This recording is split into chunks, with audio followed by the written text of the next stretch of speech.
ॐ हरिः ॐ श्रीगुरुभ्यो नमः। हरिः ॐ।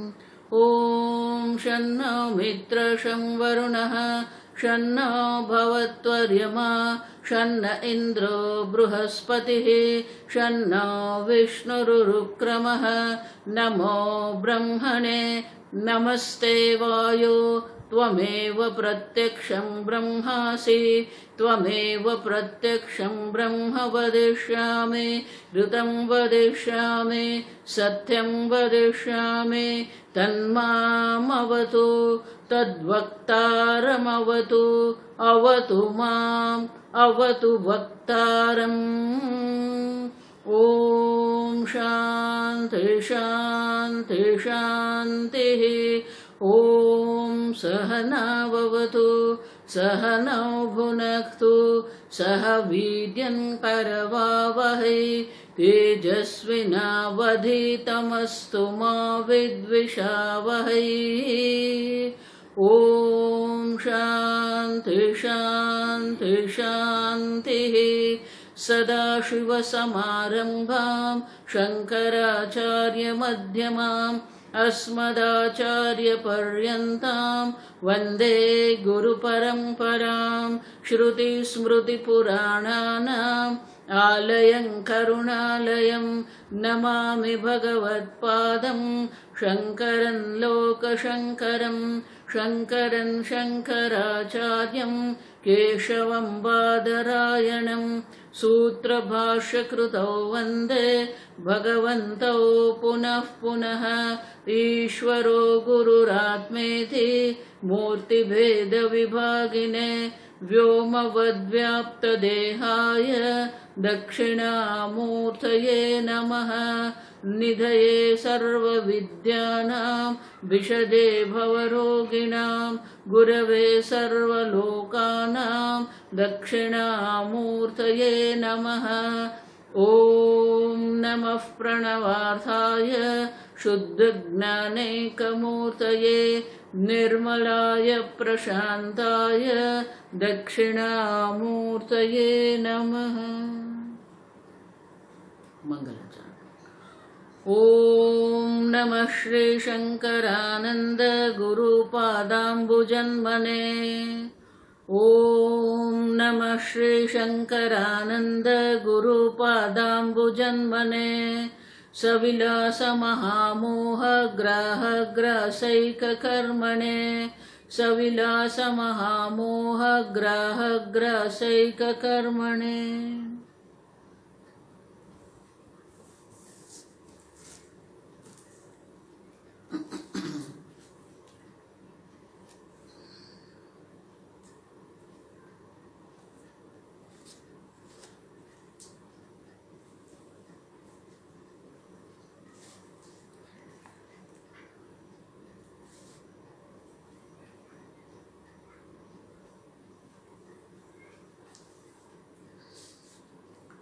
श्लोक नंबर 218।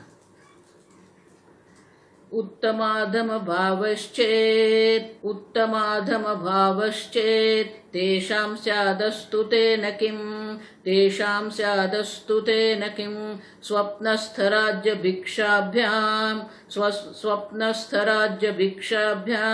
न बुद्धः स्पृश्यते खलु न बुद्धः स्पृश्यते खलु। नेक्स्ट। तस्मान्मुमुक्षुभिर्नैव मतिर्जीवेशवादयोः कार्या किन्तु ब्रह्मतत्त्वं विचार्यं बुध्यतां च तत्।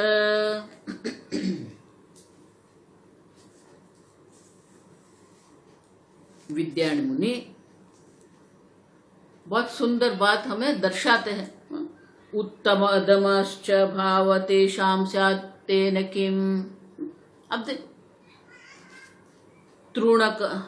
तृण अर्चकादि अगले श्लोक में कहा कोई घास के पत्ते का पूजा करते हैं, अब समझो, और कोई योगी है अंतर्यामी परमात्मा की पूजा कर रहे हैं। तो स्वप्न जगत में उत्तम अधम जो है, ब्रह्म तत्व स्वप्नस्थ, अब ब्रह्म तत्व की दृष्टि से ये संपूर्ण जगत जो है वो स्वप्न समान है। अब स्वप्न में क्या है? स्वप्नस्थ राज्य भिक्षाभ्याम। स्वप्न में आप राजा है, भिक्षा मानी कि आप भिक्षुक है। अब समझो क्या फर्क पड़ता है।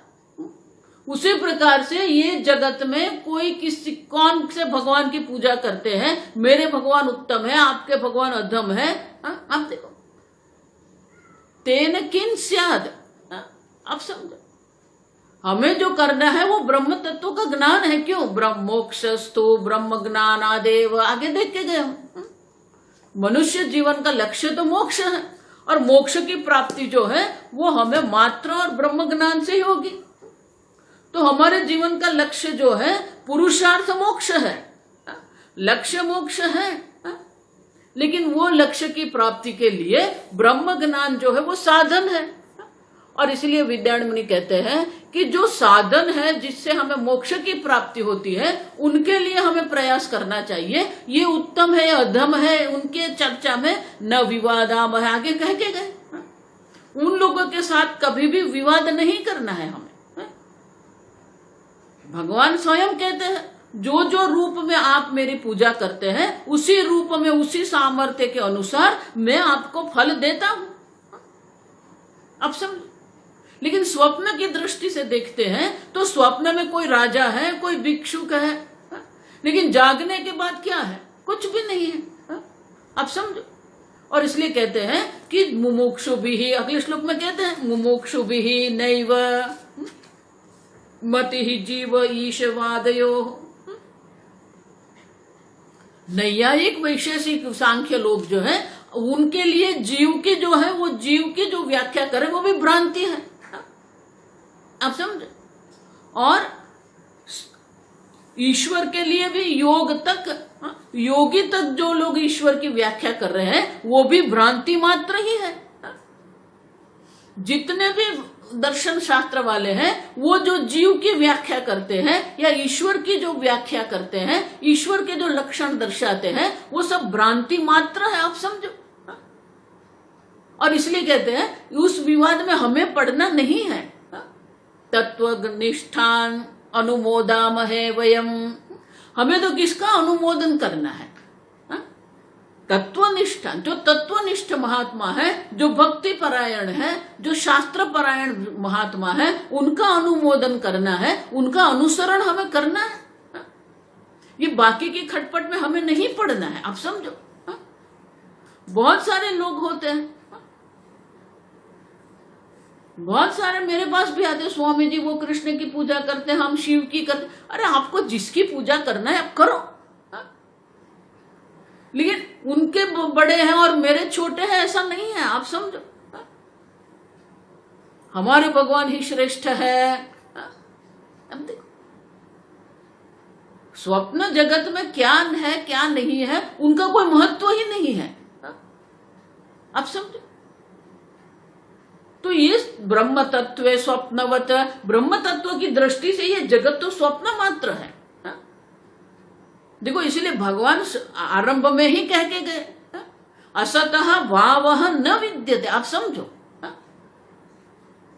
बहुत बड़े बड़े महात्मा भी ये वाक्य को समझते ही नहीं है।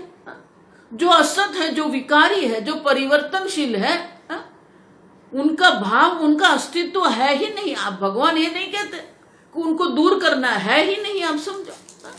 असतः भावः न विद्यते, है ही नहीं, फिर उसमें उत्तम क्या है, अधम क्या है? आप समझो।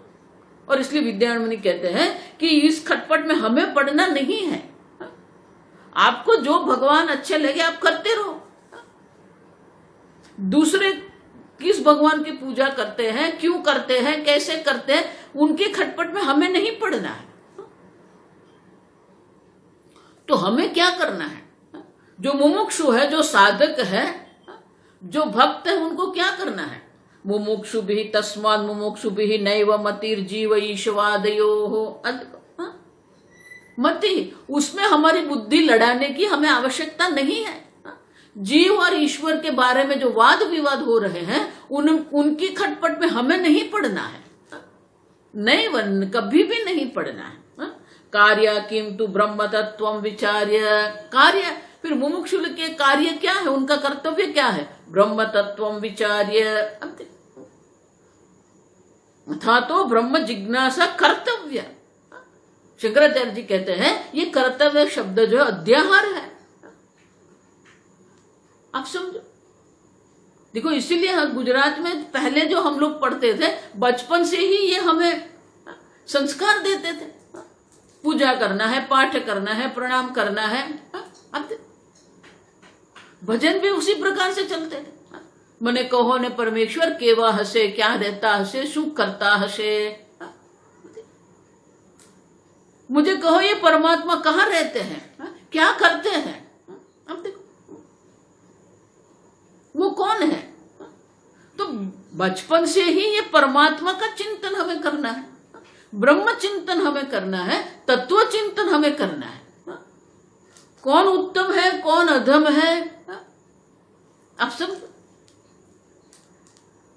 भागवत में बहुत सुंदर कहते हैं, अन्येषु दोष गुण चिंतनम आशु मुक्त्वा, अन्य के गुण दोष का चिंतन मत करो।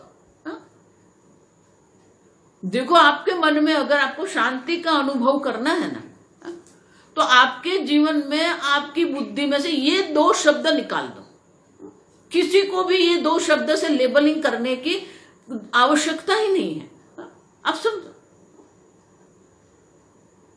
अंग्रेजी में बैड और गुड ऐसा कहते हैं, ये अच्छा है, ये अच्छा नहीं है। आप देखो आप कैसे कह सकते हो कि ये अच्छा है, ये अच्छा नहीं है।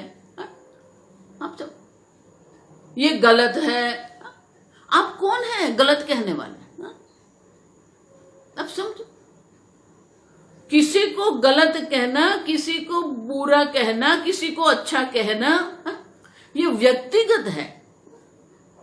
आप समझो, इस जगत में कुछ भी बुरा नहीं है, कुछ भी अच्छा नहीं। आप समझो, वो जैसा है वैसा ही है। गुलाब गुलाब है और मोगरा मोगरा है, आप समझो।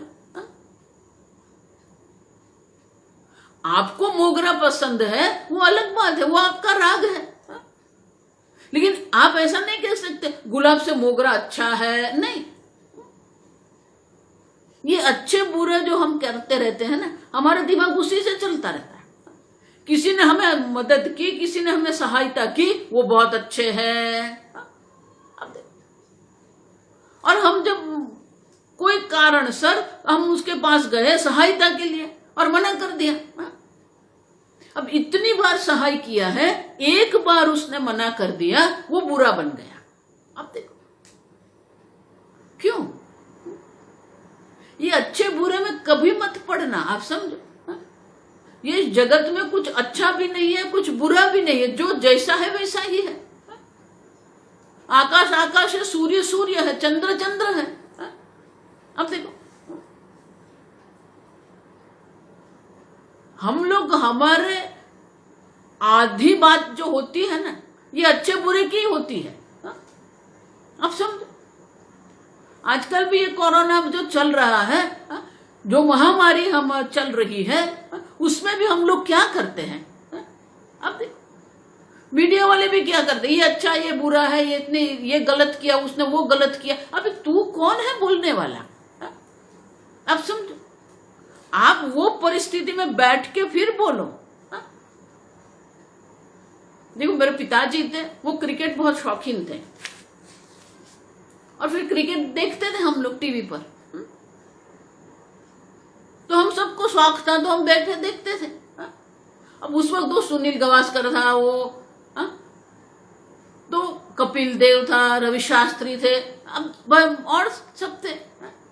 अब वो जो बैटिंग करते थे, तो मेरे भाई जो थे उनकी एक आदत थी, वो बोलते रहते थे, अरे उसने ऐसे बैट नहीं चलाना था, वैसे बैट चलाना था, ये गलत कर दिया उसने।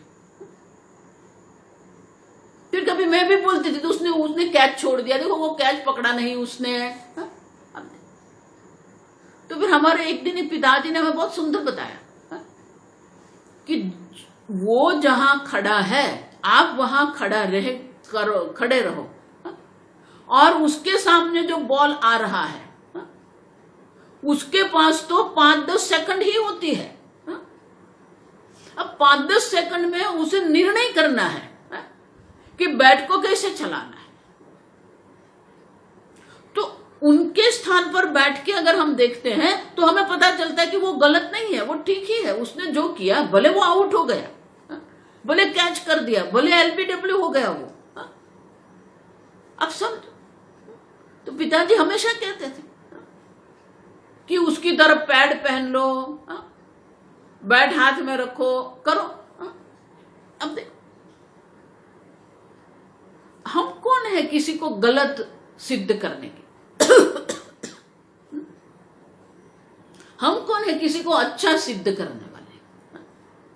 अन्येषु दोष गुण चिंतनम आशु, आशु माने तत्काल, छोड़ दो ये सब। अब समझ, ये जगत में कुछ अच्छा भी नहीं है, कुछ बुरा भी नहीं है, दो शब्द ही है। आप समझना ये ठीक से, या तो वो योग्य है या तो वो अयोग्य है। अब देख, बुरा अच्छा कुछ नहीं है, अयोग्य है कि नहीं वो देखना है हमें। दुर्योधन बुरा नहीं था, रावण बुरा नहीं था। आप समझो, श्री राम भगवान ने कभी भी ऐसा नहीं सोचा था कि रावण बुरा है। अब समझो ये ठीक से, श्री राम ने रावण को मारा इसलिए नहीं कि वो बुरा था, इसलिए मारा क्योंकि उनके कर्म जो थे वो अयोग्य थे। अब देखो, कंस को मारा क्यों? कंस को क्यों मारा? वो बुरा था? नहीं, कंस बुरा नहीं था। आप समझो ये ठीक से।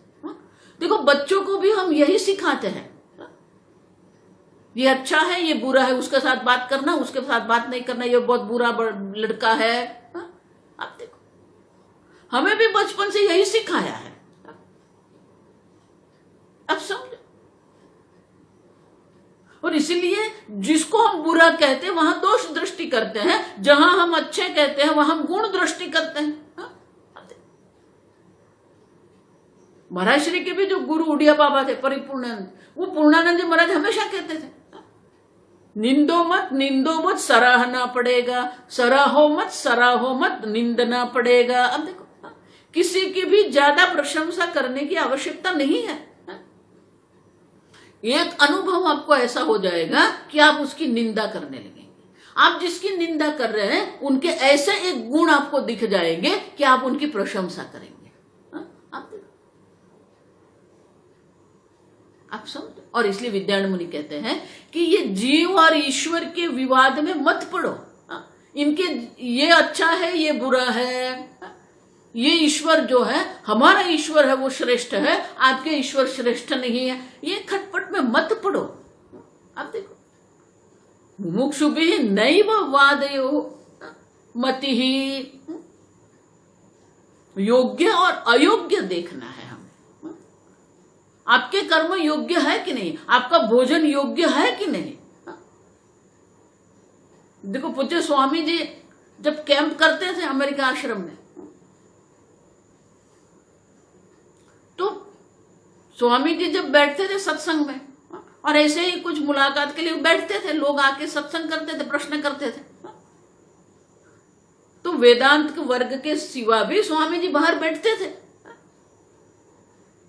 और स्वामी जी के पास हमेशा फल की कटोरी रहती थी। वो फल जो भी आए उनको फल देते थे। तो एक बार वो केले पड़े थे, एक लड़का आया, तो स्वामी जी ने एक केला निकाला और वो केला बनाना स्वामी जी ने वो बच्चे को दिया।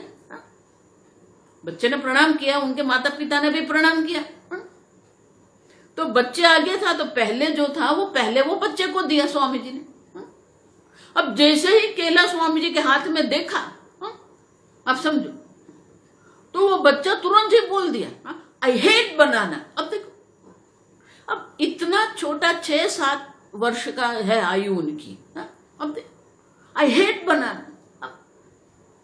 स्वामी जी बोले कि अगर ये बनाना का हेट, बनाना के लिए अगर आप ये केले के लिए आप हेट शब्द, द्वेष शब्द का प्रयोग करते हैं, तो सही में अगर कुछ गलत होगा तो उनके लिए कौन सा शब्द का प्रयोग करेंगे आप? अब देखो, केले में द्वेष करने के लिए कुछ है ही नहीं। आप समझो, आई हेट बनाना, ये क्या है? आई हेट, अरे आप समझो, हम बच्चों को क्या सिखाते हैं?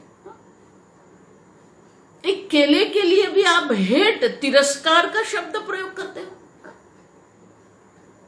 केले में कुछ है नहीं जो आपको तिरस्कार करना पड़े। समझो, हमारी बुद्धि उसी में चलती रहती है, गुण दोष में ही चलती रहती।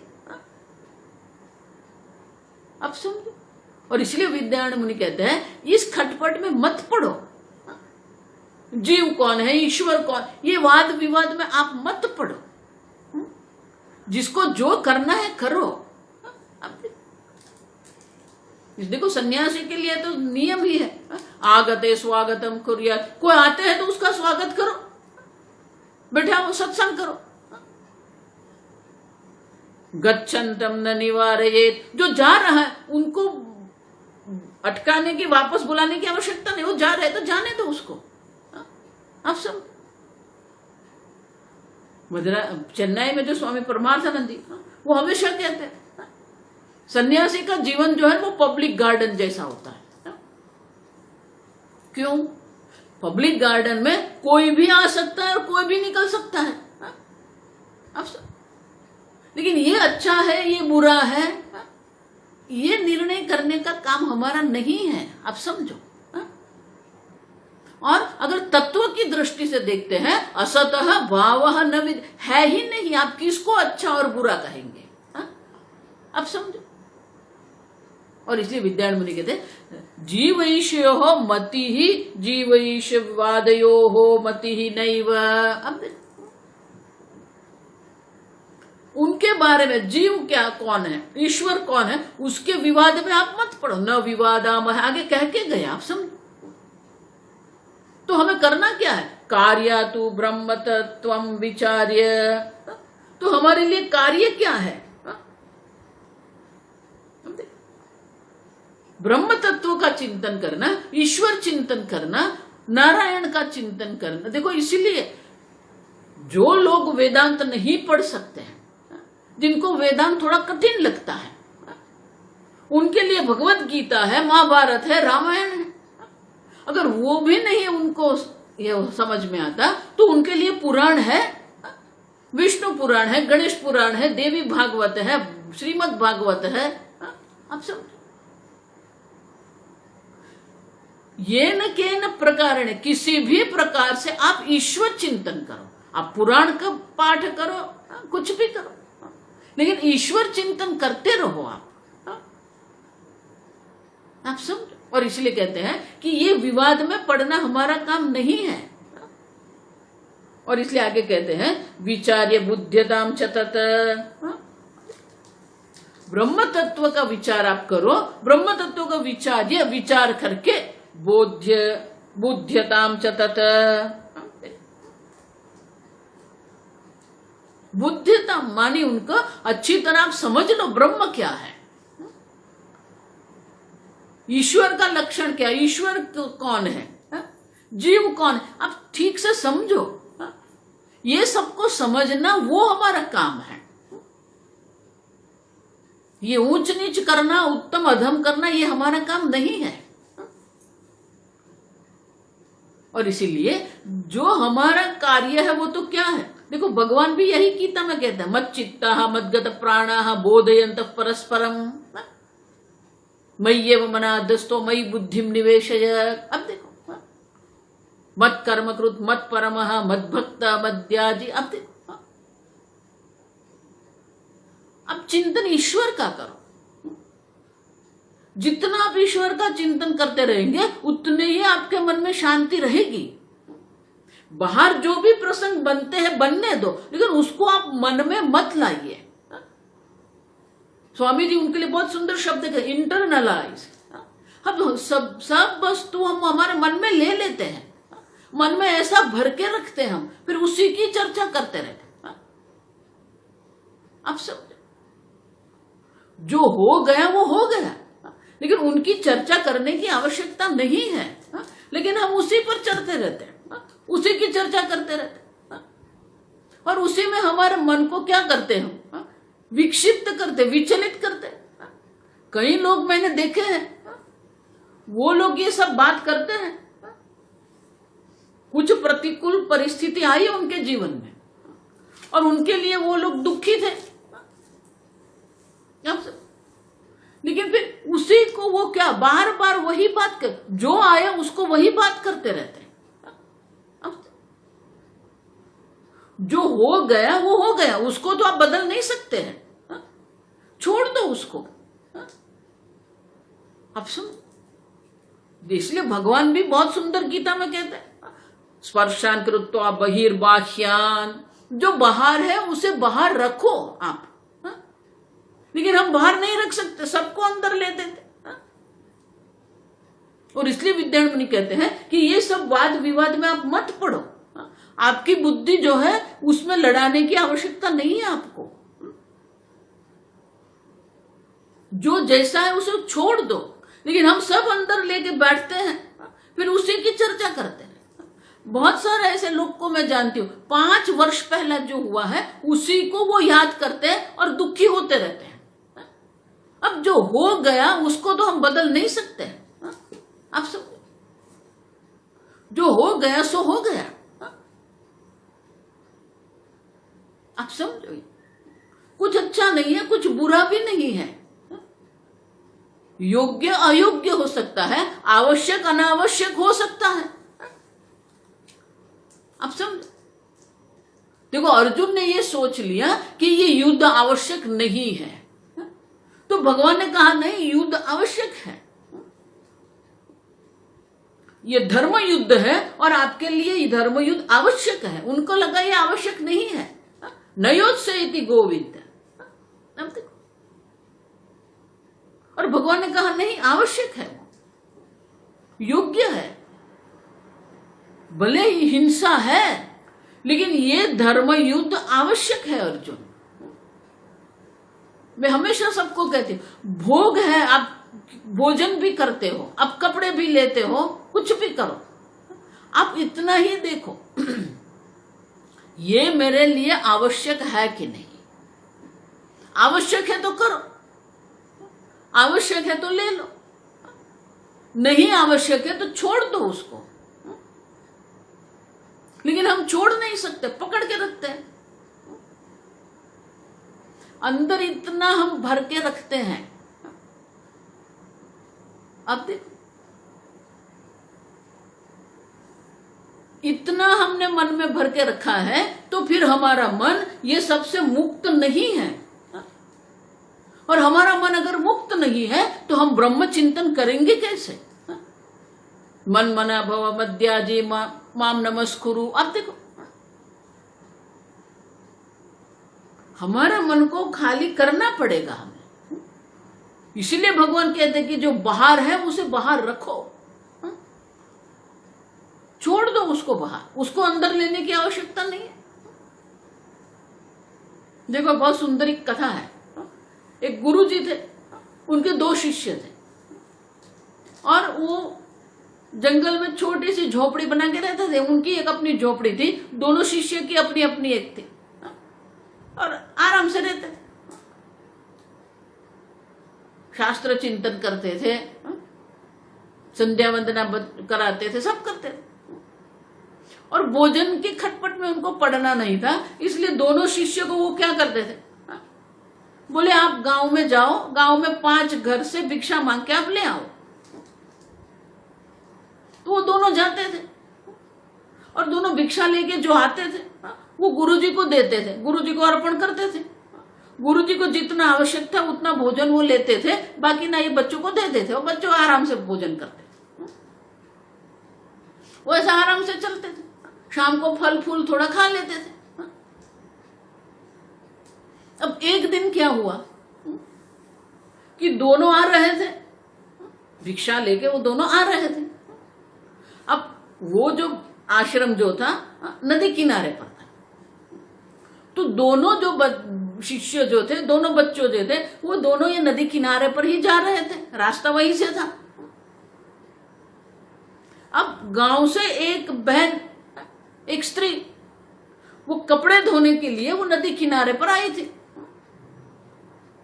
अब उनका पैर फिसल गया, ये दोनों आ रहे थे, वो उनका पैर फिसल गया। अब फिसल गया और वो नदी में पड़ गए। अब उनको तैरना आता नहीं था, तो बचाओ बचाओ बचाओ आवाज करने लगी। अब दोनों ने देखा, दोनों खड़े रह के देखने लगे। तो एक ने सोचा कि मैं जाके उसको मदद करूं, उसको निकाल दूं पानी से। तो दूसरे ने बोला नहीं नहीं, देखो गुरुजी ने कहा था स्त्री का स्पर्श नहीं करना है हमें। अब दूसरे ने, पहले वाले ने सोचा कि नहीं, गुरुजी ने भले कहा था कि स्त्री का स्पर्श नहीं करना है, लेकिन अगर मैं उनको सहायता नहीं करूंगा तो वो मर जाएगी, तो वो भी ठीक नहीं है। मेरे सामने अगर ऐसा हो रहा है तो उसको बचाना मेरा कर्तव्य है। तो उसने जो भिक्षा रखी थी वो वृक्ष की डाल पर रख दी और वो दौड़ गया वहां पर। अब वो जो दूसरा था, जो मना कर रहा था, उसने सोचा नहीं नहीं, ये तो पागल है, गुरुजी ने मना किया फिर भी ये तो कर रहा है, करके वो तो चला गया। अब वो मन में चिंतन करता रहा, गुरुजी ने मना किया था फिर भी वो वहां गया, अभी वो वहां गया होगा, अभी नदी में गया। अब वो चिंतन करते करते वो गुरुजी के पास पहुंच गया। अब उसने क्या किया, ये पहले वाला जो था, वो गया वहां पर, वो स्त्री को वहां से निकाला, ठीक से एक पत्थर के पास बिठाया, बोला कि बहन जी अभी मैं जाऊं, आप ठीक हैं और कोई मदद आपको चाहिए, ये कपड़े सब। बोला नहीं नहीं नहीं, अभी मैं ठीक हूं ब्रह्मचारी, आप जाइए, मैं अब संभाल लूंगी। अब वो जो था दूसरा वाला, वो पहले पहुंच गया। तो गुरुजी ने देखा कि दो नहीं आ रहे, एक ही आ रहा है। तो गुरुजी को भी आश्चर्य हुआ कि दूसरा क्यों नहीं आ रहा है। तो जैसे ही ये पहले वाला पहुंच गया, बोला कि अरे दूसरा कहां पर है। अब देखो, अब जो पहले वाला जिसने ये स्त्री को सहायता कर दी, उसको पता था कि ये जाके गुरुजी को बोलने वाला है, इसलिए वो जल्दी चल के गया। अब जैसे ही वो वहां पहुंचा आश्रम में, तो ये जो पहले पहुंचा हुआ था वो गुरुजी को कह रहा था। अब देखो वो क्या कह रहा था, अरे गुरुजी क्या बताऊं आपको, मैंने बहुत उसको मना किया लेकिन मानता ही नहीं था। बोला कि हुआ क्या है, अरे वो स्त्री थी, वो स्त्री का स्पर्श किया उसने।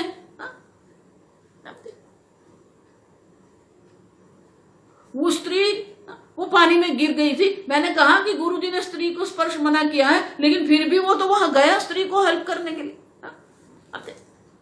वो स्त्री को सहाय करने के लिए वहां गया है, पता नहीं गुरुजी कब आएगा। अब वो पीछे आ गया था, उसने देखा नहीं था। तो गुरुजी ने देखा कि वो आ गया है, तो बोले आओ। अब जैसे आओ कहा, तो उसने मुड़ के देखा कि ये तो सब सुन लिया उसने, वो चुपचाप बैठ गया। तो गुरुजी ने इतना ही पूछा देर क्यों हुई, तो उसने बहुत सुंदर उत्तर दिया। देखो ये उत्तर सुनने लायक है। बोला गुरुजी, वो स्त्री को पानी में डूब रही थी, उसको बचा के मैं तो वहां छोड़ के आया, ये तो वो स्त्री को यहां तक लेके आया। समझ में आता है? मैं उसको वहां बैठा के आया, लेकिन ये तो यहां लेके आया, क्योंकि जब से वो देखा है तब से उसके मन में आश्रम में पहुंचने तक और गुरु से बात करने तक उसके मन में तो क्या था, वो स्त्री ही थी। अब देखो, अब समझो, तो किसी का हम विरोध करते हैं तो वो भी वो हमारे मन में बैठ जाएगा, किसी की प्रशंसा करेंगे तो वो भी हमारे मन में बैठेंगे। अब देखो, या तो गुण का दर्शन करो या दोष का दर्शन करो, लेकिन वो आपके मन में आके बैठ जाएंगे, आपके मन को व्यस्त रखते हैं वो। अगर वो आपके मन को व्यस्त रखते हैं तो फिर आप ईश्वर चिंतन कब करेंगे? और इसलिए भगवान कहते हैं ये जो बाहर है उसको बाहर रखने का सीख लो आप सब, ये विवाद में मत पड़ो, ब्रह्म तत्वम विचार्य। और इसलिए ईश्वर चिंतन हमें करना है। वो चिंतन करे। बुद्ध्यताम च तत, वही ब्रह्म तत्व को हमें जानना भी है, मात्र विचार चिंतन नहीं करना है। बुद्ध्यताम च, उनका ज्ञान, ब्रह्म ज्ञान प्राप्त करना है हमें। अब समझ, क्योंकि आगे कह के गए ब्रह्म ज्ञानादेव तो मोक्ष मुक्ति ही, मुक्ति तो ब्रह्म ज्ञान से ही है। तो मोक्ष की आवश्यकता है, तो मोक्ष के लिए ब्रह्म ज्ञान भी आवश्यक है। और इसलिए विद्यारण्य मुनि कहते हैं ब्रह्म तत्व का आप चिंतन करो, अन्य सब छोड़ दो। आप समझो, पूज्य स्वामी जी हमें हमेशा कहते थे कि आप शास्त्र भी पढ़ाते हैं तो ये बहुत खटपट में मत पढ़ना। कभी भी तत्व से दूर नहीं जाना है, हमें ईश्वर से दूर नहीं जाना है। हमारा चिंतन ईश्वर का होना चाहिए, तत्व का होना चाहिए। और इसलिए विद्यारण्य मुनि कहते हैं विचार्य बुद्ध्यताम च तत,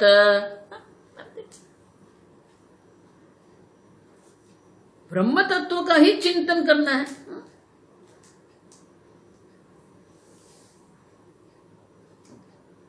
और आगे कहते हैं कि देखो, आगे हम भी देख के गए, उसको कहते हैं पूर्व पक्ष सिद्धांत।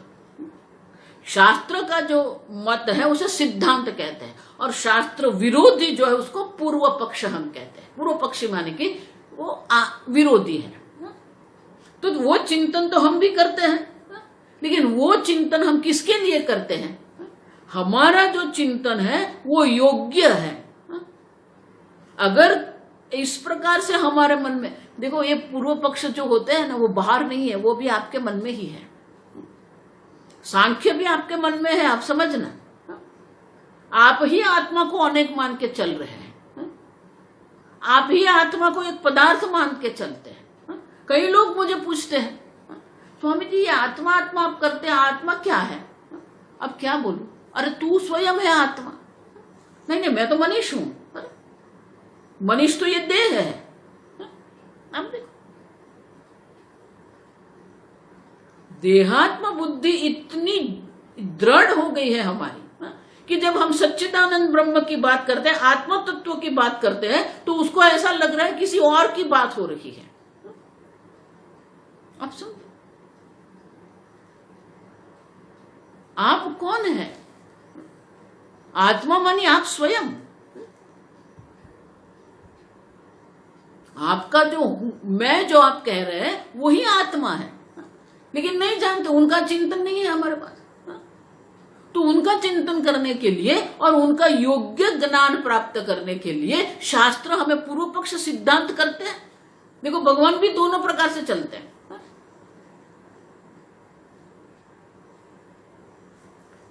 ये मे मतम इदम। अब देखो, अर्जुन ये मेरा मत है, उनका जो अनुसरण करता है उसे ज्ञान अवश्य होता है। जो ये मेरा मत है उनका अनुसरण नहीं करते हैं, उनको ये संसार में पढ़ना पड़ता है। अब देखो, और इसलिए विद्यारण्य मुनि आगे कहते हैं, हम श्लोक पहले पढ़ेंगे।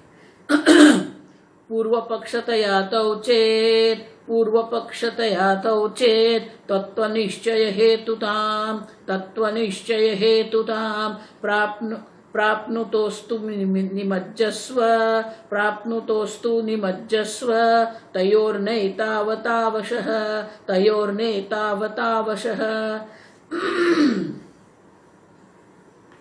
पूर्व पक्षतया तौ, अब देखो, तौ मानी जीव ईश्वरौ, चेत तत्व निश्चय हेतुताम।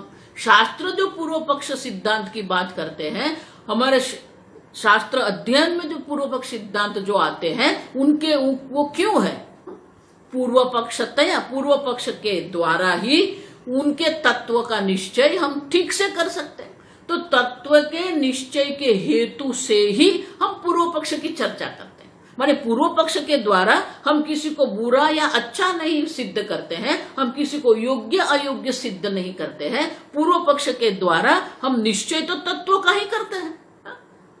तत्व निश्चय जो हेतु हमारे पक्ष, पूर्व पक्ष सिद्धांत का जो चिंतन है वो भी तत्व निश्चय के लिए ही है। तत्व निश्चय हेतु था, वो जो है तत्व निश्चय का कारण बनता है। मानी कि योग्य रूप से आप तत्वों को समझे, इसीलिए हम पूर्व पक्ष की चर्चा करते हैं और इसीलिए हम सिद्धांत की भी चर्चा करते हैं। क्योंकि ईश्वर के तत्व को हमें जानना है, जीव के तत्व को जानना है और दोनों को ऐक्य को हमें समझना है, और इसीलिए ये तत्व निश्चय के लिए ही हम पूर्व पक्ष करते हैं। प्राप्नुतः अस्तु, अब देखो प्राप्नुतः मान की बस उसी से वहां हमें रहना है। तत्व निश्चय की जो हेतुता है बस वही हमारा प्रयोजन है, उससे आगे जाने का नहीं है। और इसलिए कहते हैं निमज्जस्वतयोः न एतौ, उसमें निमज्ज माने कि उसमें निमग्न नहीं हो जाना है, उसमें बह जाने की आवश्यकता नहीं है। लेकिन लोग ये तर्क वितर्क में ऐसे बह जाते हैं, वाद विवाद में ऐसे बह जाते हैं, ऐसे निमग्न हो जाते हैं कि वो तत्व तो छूट ही जाता है, परमात्मा तत्व छूट जाता है और वो वाद विवाद में पड़ जाते हैं। अब समझो, और इसलिए कहते हैं प्राप्नुतः अस्तु। अगर आप ऐसा कहते हैं कि जीव और ईश्वर के तत्व के निश्चय के हेतु से ही हम पूर्व पक्ष की चर्चा करते हैं, तो वो अस्तु अस्तु माने वो ठीक है, वो हमारे लिए ठीक है। लेकिन अगर आप उसी में ही मग्न हो जाएंगे, निमज्जस्व तयोः न एतौ अत अवशः, उनमें ही निमग्न हो जाना, उसी में डूब जाना, उसी में कहीं न कहीं हम खो जाते हैं, वो ठीक नहीं, वो उचित नहीं है। आप समझो क्यों? एतौ अत अवशः एतावता अवशः। अब हमारी बुद्धि पर हमें इतनी श्रद्धा है कि हम ऐसा ही मानते हैं कि मैं जो तर्क करता हूं वो ही ठीक है। अवश्य हम हमारी बुद्धि पर इतनी श्रद्धा करते हैं, हम ऐसा ही मानते हैं कि मैं जो सोचता हूं वही ठीक है, अवश्य। और हमारी सोच में हम इतने अवश्य हो जाते हैं, परतंत्र पराधीन हो जाते हैं कि सामने वाले जो तर्क कर रहा है या सामने वाले जो चर्चा कर रहे हैं वो सुनने को तैयार ही नहीं है। अब देखो, इसलिए शास्त्र में आगे हम देख के गए, ये जो चर्चा करते हैं ना हम लोग, वो 4 प्रकार की होती है। एक वाद होता है, वाद मानी 2 समान साधक जो है वो तत्वों को समझने के लिए जो चर्चा करते हैं उसको वाद कहते हैं। आप समझ। फिर एक आता है वितंडा। वितंडा माने कि आप जो कहते हैं वो ही गलत है, उसमें मत पड़। दूसरे को गलत पूर्वार्क सिद्ध करना ये हमारा काम नहीं है। अब समझो। और कई लोग ऐसे होते हैं अपने सिद्धांत को ही सत्य पुरवार करने के लिए वो प्रयत्न करते रहते हैं, सामने वाले क्या कह रहे हैं वो सुनने को तैयार नहीं है। जल्प कहते उसको, वाद जल्प। जल्प मानी मैं जो कहता हूं ना वही सत्य है, आप जो भी कहे मेरे को सुनना नहीं है। वितंडा मानी क्या है? तूने कहा इसलिए वो गलत, मानी दूसरे को गलत सिद्ध करने के लिए ही वो प्रयत्न करता रहता है। और चौथा है संवाद। अब गीता में भी क्या कहते हैं?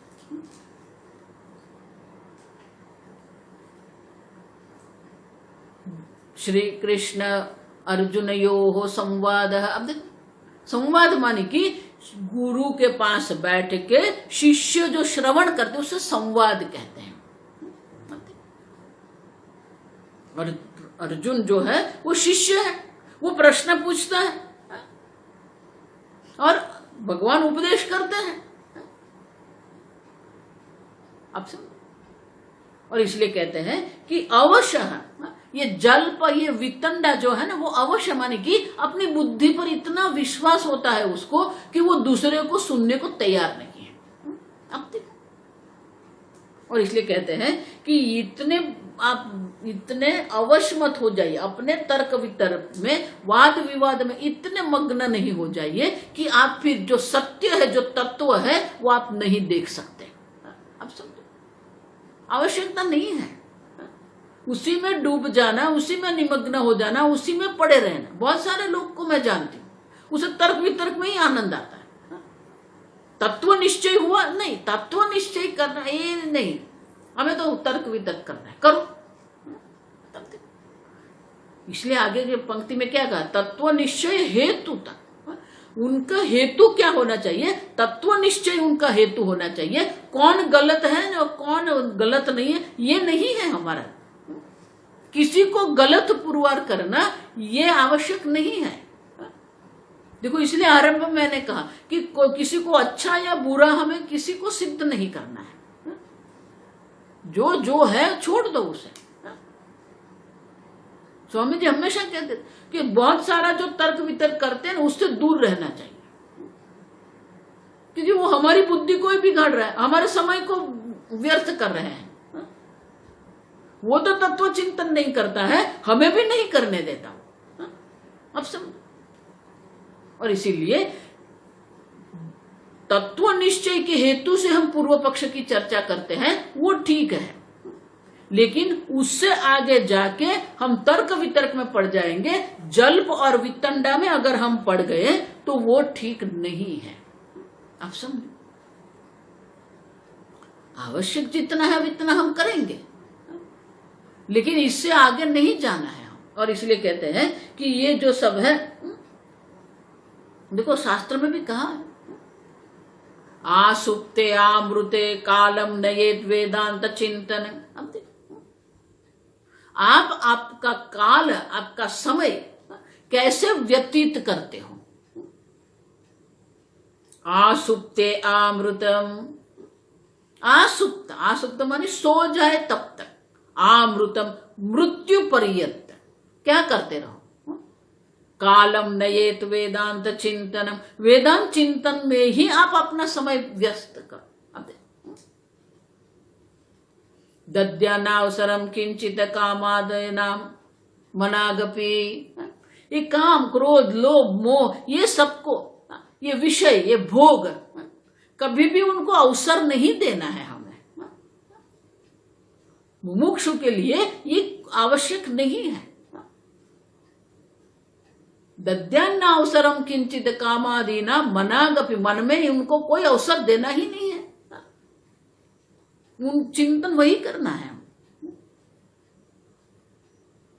अगर कोई ऐसे आ गए, थोड़ी कुछ बात कर ली, ठीक है, लेकिन उसको वहां छोड़ दो, फिर उसको मन में रख के मत चलो। वो कल आया था, उसने ऐसा कह दिया, उसने वैसा कह दिया। तब देखो,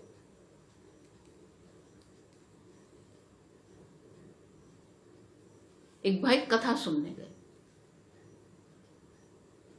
बहुत सुंदर कथा चल रही थी, कृष्ण लीला की कथा चल रही थी, और बहुत सुंदर वो कथा, इतनी भागवत कथाकार जो थे, कथाकार भी बहुत मन से, प्रेम से वो कथा करते थे, तो इतने सुंदर वो भगवान की लीला का वर्णन कर रहे थे।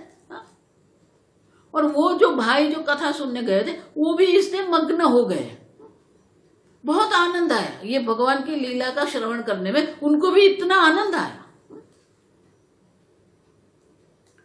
अब बहुत भाव विभोर होके वो सुन रहे थे। अब कथा हो गई, समय हो गया, तो कथा को विराम दे दिया, आरती हुई, सबको प्रसाद दे दिया, अब वो निकले। देखो, पहले आजकल जैसा नहीं था, आप समझना ठीक से ही। आजकल ये जो कथा हो रही है ना, सब लोग वो चप्पल भी कथा मंडप में लेके जाते हैं, बहुत गलत है ये। भगवान जहां बिठाया है वहां पर आप चप्पल लेके जाते हो। आजकल ये हॉल में भी जो प्रवचन होते हैं, चप्पल पैर पहन के ही सब सुनते हैं।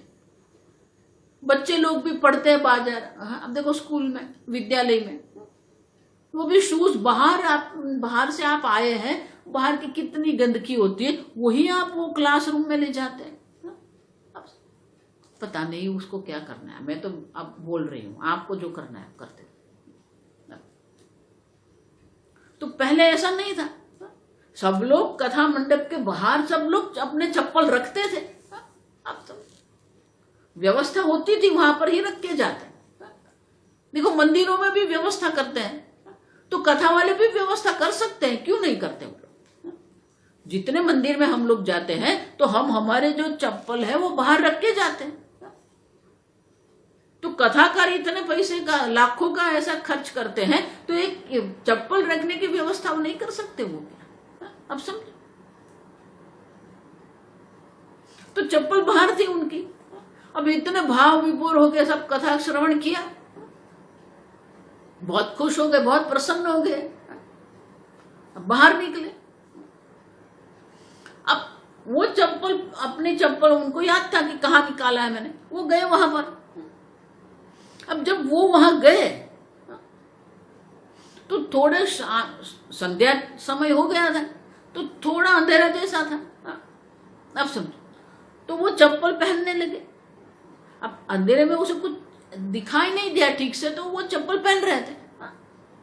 अब उसके पीछे एक और आया जो अपने चप्पल पहनने आया था, तो उसने देखा कि ये मेरी चप्पल पहन रहे हैं, तो ये भाई को उन्होंने ताड़ दिया जोर से, ए अंधे हो, मेरी चप्पल पहनते हो।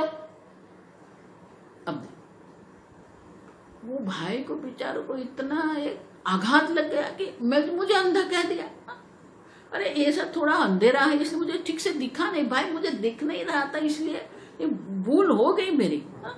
अच्छा ठीक है, आपकी आप पहन। अरे अंधे हो, दिखते नहीं है, किसी की चप्पल पहन लेते, मेरी नई चप्पल है ये तो। अब वो इतना बोल दिया। अब वो जो भाई अपनी चप्पल पहन के निकले, ठीक से सुना। अब वो गए। अब जब वो घर जाते थे, कथा मंडप से निकल के वो घर तक गए, चिंतन किसका हुआ? 3 घंटे ये भगवान की लीला का श्रवण किया है, भाव विभोर होके।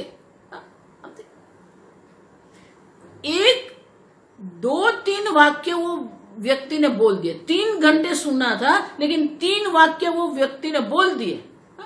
उनका उतना उसके मन में लग गया कि वह घर पहुंचने तक उसी का चिंतन करते रहे। वो ये 3 घंटे का जो कथा श्रवण जो था वो सब गया अवश्य। आप समझो मैं क्या कहती हूँ। हमारा मन जो है ना, इतना ये सब छोटी छोटी बातों में पराधीन है। अब घर जाके भी वो गया तो उसका मूड ठीक नहीं था। उसको उसके मुख को देख के उनकी पत्नी को समझ में आ गया कुछ गड़बड़ हुई है। तो बोला क्या हुआ? अरे तू मत पूछ मुझे, इतना अच्छा कथा श्रवण किया था, ये एक व्यक्ति आया और मुझे ऐसा बोल दिया, मुझे अंध कह दिया। अब अवश्य हमारी बुद्धि जो है ना, छोटी छोटी बातों में इतनी वश हो जाती है, इतनी प्रभावित हो जाती है कि जो 3 घंटे जो सुना था वो सब छूट गया और 3 वाक्य जो है वो हृदय में लग गए। अब देख, समझते अवश्य। इसलिए विद्यारण्य मुनि कहते हैं हम हमारा मन कहाँ लगाते हैं। आपके काल जो है, समय जो व्यतीत करते हैं, मानसिक समय का जो आप व्यतीत करते हैं, कहाँ करते हो आप? अब सब ये वाद विवाद में हमें नहीं पढ़ना है, ये भोग में ये चिंतन नहीं करना है। जो करना है वो करो, लेकिन उसी को वहां छोड़ दो। लेकिन हम नहीं छोड़ सकते, हम उसको लेके चलते हैं। और इसलिए विद्यारण्य मुनि कहते हैं तत्व चिंतन, तत्व निश्चय के लिए हम पूर्व पक्ष की चिंतन करते हैं, लेकिन उसी को प्राप्त उसी तक उसको लेना है। अस्तु, अस्तु माने बस छोड़ दो, तत्व निश्चय हो गया उसको छोड़ दो, हम छोड़ नहीं सकते हैं। और इसलिए विद्यारण्य मुनि कहते हैं कि इस खटपट में आप मत पड़ो, जितने भी चिंतन आपको करना है वो तत्व चिंतन हमें करना है, उससे आगे हमें नहीं जाना है। नहीं तो हमारा मन उसी में लगा रहेगा। और इतना ही नहीं, आप समझना, हम 50 साल से ये सब हमारे मन में भर के आए हैं। अभी हमको हमारे मन को खाली करना है। आप सब बहुत कुछ भर के रखते हैं हमारे मन में, इसलिए भगवान कहते हैं उसको बाहर करो पहले। स्पर्शान कृत्वा बहिः बाह्यान, बाह्यान स्पर्शान बहिः कृत्वा। जो बाहर है उसे बाहर रखने का सीखो। किसी ने आपके लिए कुछ कह दिया है, वो मन पर लेके मत चलो, लेकिन हमारी बुद्धि वहां अटक जाती है, उससे आगे चलती नहीं है। और इसलिए विद्यारण्य मुनि कहते हैं कि हमारा मन जो है उसी में हम पड़ जाते हैं, अवश, हमारे वश में नहीं रहते। आप समझ? और इसीलिए ये इसी में हमें डूबना नहीं है। तत्व चिंतन के लिए जो आवश्यक है उतना हम पूर्व पक्ष सिद्धांत करेंगे, लेकिन तत्व निश्चय हो गया फिर उसको भी छोड़ देंगे। और इसीलिए हमें सावधान रहना पड़ता है कि हमारा चिंतन क्या है। देखो, इसलिए मैं कहती हूं, भगवान तो बहुत सुंदर गीता में कहते हैं अगर आपको ध्यान भी करना है तो भी क्या है, युक्ताहार विहारस्य युक्त चेष्टस्य कर्मसु युक्त स्वप्नावबोधस्य योगो भवति दुःखः। आप देखो, मात्र 1 घंटा आप वेदांत सुनते हैं ऐसा नहीं है, पूरे 23 घंटे का भगवान कह रहे हैं। युक्ताहार विहारस्य, जो जिनका आहार और जिनका विहार योग्य है। युक्त मानी प्रमाण सर है, अधिक भी नहीं है कम भी नहीं है। शंकराचार्य जी कहते हैं वहां पर आहार युक्त। आहार मानी क्या है, अगर आहार अधिक कर लिया तो आपको शरीर को नुकसान पहुंचता है, शरीर को इतना ज्यादा काम करना पड़ेगा। आहार आप कम कर रहे हैं तो आपके शरीर में दुर्बलता आती है। तो प्रमाण, आपको शरीर, आपके शरीर के कितने भोजन की आवश्यकता है, कितने विहार की आवश्यकता है, उतना ही आप करो। युक्त चेष्टस्य कर्मसु, कर्म और चेष्टा भी है जो हमारे सामर्थ्य, शारीरिक सामर्थ्य, मानसिक सामर्थ्य के अनुरूप ही करना है। युक्त स्वप्नावबोधस्य, देखो शास्त्र में किसी भी स्थान पर ऐसा नहीं लिखा है कि आपको 6 घंटा सोना है, कोई जगह पर नहीं, पूरे योग सूत्र में भी नहीं है ये। आपको कितना आवश्यक है, युक्त स्वप्न अवबोध, अवबोध माने जागना। आपका जागृत काल कितना है, आपने सोने का काल कितना है, वो आप निश्चय करो। आपको अगर 7 घंटे की निद्रा की आवश्यकता है तो आप ले लो। नहीं स्वामी जी वो 5 घंटा ही सोता है, ठीक है, उनकी आवश्यकता 5 घंटा है।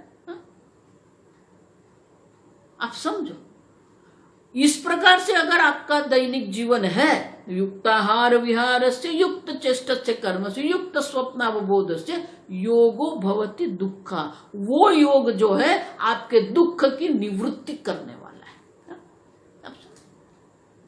आप किस प्रकार से आपका समय व्यतीत करते हो, कितना भोजन लेते हो, कितना बोलते हो, कितना कम बोलते हो, आप समझो। कई लोग को बोलने की आदत होती है, इतना बोलते हैं वो लोग, एक बार शुरू हो गए ना बंद नहीं करते। आप समझो। और कोई अगर उसको बंद करने की भी कोशिश करेगा तो उसको भी तार, अरे सुनो ना मैं कहती हूं ना।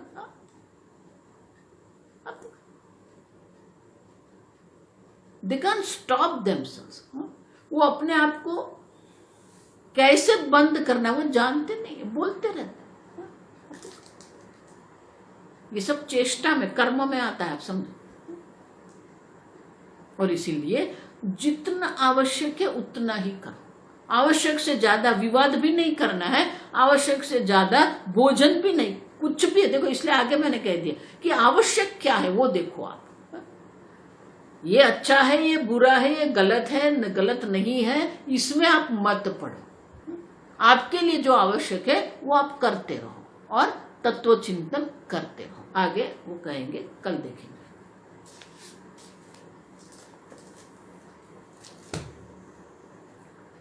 ओम स्वस्ति प्रजाभ्यः परिपालयन्तां न्यायेन मार्गेण महिं महिषाः। गोब्राह्मणेभ्यः शुभमस्तु नित्यं। लोकाः समस्ताः सुखिनो भवन्तु। काले वर्षतु पर्जन्यः। पृथिवी सस्यशालिनी। देशोऽयं क्षोभरहितः।